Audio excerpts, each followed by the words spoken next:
Muita gente se queixa de que periodicamente o lar vira um pandemônio. Muita gente me afirma que às vezes percebe que a família está empolvorosa, que alguma força negativa parece ter penetrado o lar. Imaginam que houve trabalhos de magia, alguém fez algum trabalho forte. Todo esse contexto popular em que nós queremos atribuir aos outros questões que estão sob nossa responsabilidade. Manter a nossa casa em paz, manter o nosso lar em ordem é alguma coisa de nossa alçada, é alguma coisa que está sob nossa responsabilidade, sob nossa custódia. No entanto, é válido pensar que pelo fato de se reunirem dentro de casa criaturas com os mais variados pendores, caracteres, temperamentos, muitas vezes a família sofre mareios afetivos, emocionais, sentimentais, que redundam de fato em perturbações de ordem espiritual. Dentro de casa, existem aqueles cujo temperamento leva-os a debochar dos outros, a condenar sempre, jamais elogiar, apenas veem defeitos. Aqueles que falam aos gritos, os que são sempre grosseiros ao se expressar junto aos familiares, aqueles que têm sempre um alfinete pronto para as alfinetadas comuns dentro de casa, os que falam jogando piadas, com segundas intenções e ferem o temperamento daquele que é mais sensível ou que é pavio curto, e aqueles que dentro de casa nem pavio têm. Explodem por qualquer coisa. Natural é pensar, nessas ocasiões, que nós estaremos dando margem a infiltrações espirituais inferiores. Como disse-nos o apóstolo Paulo, nós estamos o tempo todo sendo observados por uma nuvem de testemunhas. Mas se temos testemunhas apostando em nosso crescimento, em nossa virtude, em nossa felicidade, não podemos descrer que haja outras testemunhas investindo em nossa queda. São aqueles inimigos do nosso pretérito, de nossas vidas passadas, de nossa existência presente. Eles estão sempre à espreita de nossa fragilidade, de um gesto em falso, de uma vivência incorreta, para que possam nos provocar malestares, aturdimentos, desarmonias, com o prazer patológico de nos ver sofrer. Acontece que essas circunstâncias são quase sempre criadas por nós. Na liberdade que temos de fazer e de deixar de fazer, nós somos aqueles que não refreamos a língua, imaginando que todos aqueles que vivem dentro de casa conosco na família têm obrigação de aturar, de suportar nosso temperamento, nosso mau humor, nosso caráter intempestivo, nosso pavio curto. E ao pensarmos dessa forma, estamos desrespeitando, ainda que dentro de casa, os outros que, embora nos gostem, nos estimem, são pessoas diferentes de nós. Será sempre importante que nos coloquemos no lugar dessas pessoas. Essa empatia se faz indispensável. Se eu estivesse no lugar dessa criatura, de minha mulher, de meu marido, de meu filho, de meu irmão, de minha tia ou avó, como é que eu gostaria de ser tratado dentro de casa? Que tipo de coisas eu gostaria de ouvir? Que tipos de outras coisas eu não gostaria de ouvir? Desse modo, a vivência dentro do lar seria marcada pelo respeito recíproco, em que cada qual, desempenhando o seu papel, estivesse atento a não ferir o outro. a não desabonar o outro. Nada obstante, tivéssemos todo o espaço para dizer as coisas que estão certas, aquilo que está equivocado, o que precisa ser corrigido na pauta de nossa vida cotidiana dentro de casa. Como estamos cercados, vale repetir Paulo, por uma nuvem de testemunhas, quando nos despautamos dentro do lar, qual é o tipo de testemunhas que nós convidamos para participar conosco da vida íntima da casa? As entidades perturbadoras, espíritos desajustados ou enfermiços, aqueles que, de caso pensado, desejam provocar em nossas vidas desestruturações e aqueles que estão enfermados, hebetados, aturdidos e que nem têm ideia de que se aproximando de nós nos estarão prejudicando.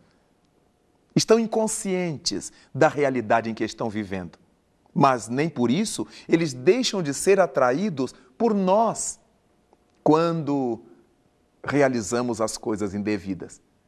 Por isso, pode haver sim influências espirituais bastante nefastas dentro de nossa casa, ou influências leves, em função do estilo de vida que adotemos viver em família, em razão de tudo aquilo que decidimos fazer junto aos nossos familiares.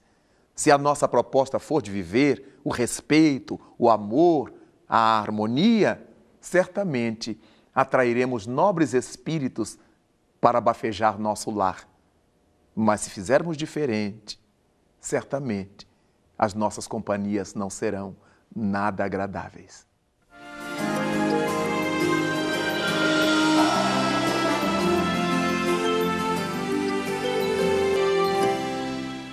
Todas as influências que venhamos a sofrer em nossa residência, em nossa casa, não temos que pensar primeiramente que alguém nos desfechou pensamentos negativos, que alguém está fazendo trabalhos contra nós, trabalhos de magia, porque o que manda na nossa casa é a nossa vivência.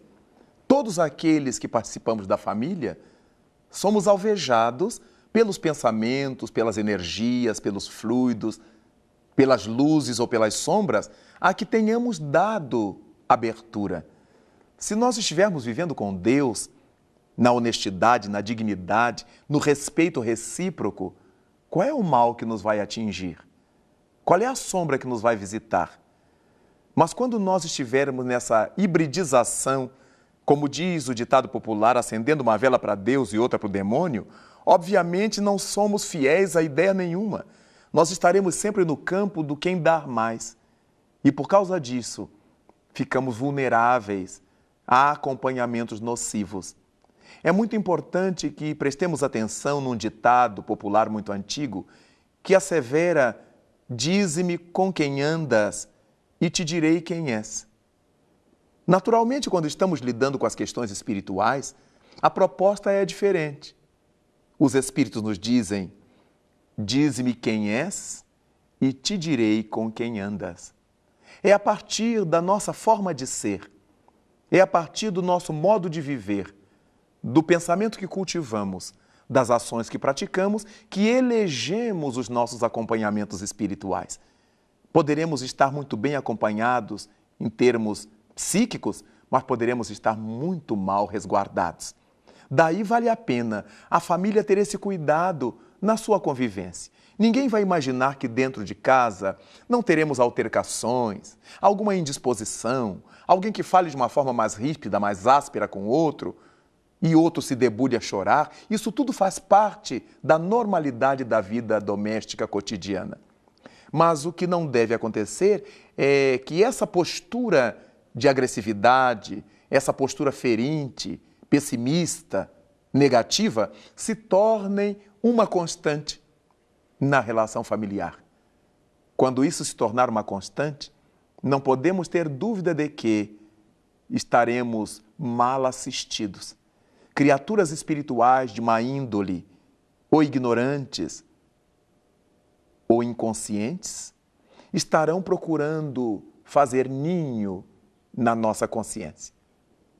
Nos sentiremos lesados, traídos, amargurados, desprezados em casa.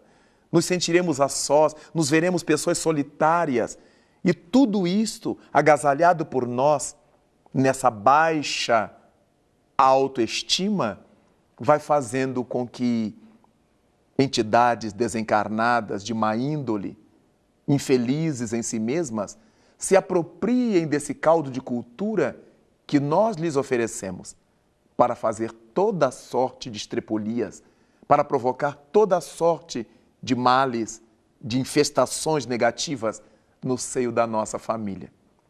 Será de bom alvitre instalar em nossa casa, pelo menos uma vez por semana, o hábito de orar, o Evangelho no lar, como chamamos, ou Jesus no lar, como quisermos. 5 minutos, ou 10 minutos, 15 minutos, para lermos uma página do bem, uma página do Evangelho, uma página bíblica, ou de um livro nobre que tenhamos na mão. Ler, comentar, verificar onde é que aquelas lições servem à nossa vida doméstica, à vida da família e à nossa vida individual. Depois, fazer a nossa oração agradecendo a Deus pela nossa família, pela nossa convivência, pela nossa harmonização e pedir a esse sempiterno, a esse Pai de amor e de bondade, a força de que necessitamos como membros de um clã, de um grupo doméstico, de uma família, para resistirmos a todas as tentações que nos vão encontrar pelos caminhos. Basta que saiamos às ruas para que tenhamos todo tipo de dificuldades e de facilidades. No trânsito, no comércio, na travessia da rua, nas relações sociais, todos esses movimentos que realizamos no dia a dia nosso nos darão ensejo de fazer o melhor, de nos ajustarmos a boas companhias, a más companhias, e trabalhando dessa forma, nós vamos afugentando as influências negativas. Ou melhor, vamos nos afastando das influências nefastas. Ou melhor ainda, vamos nos vacinando contra essas ondas negativas que periodicamente invadem nosso lar e desestruturam nossa família.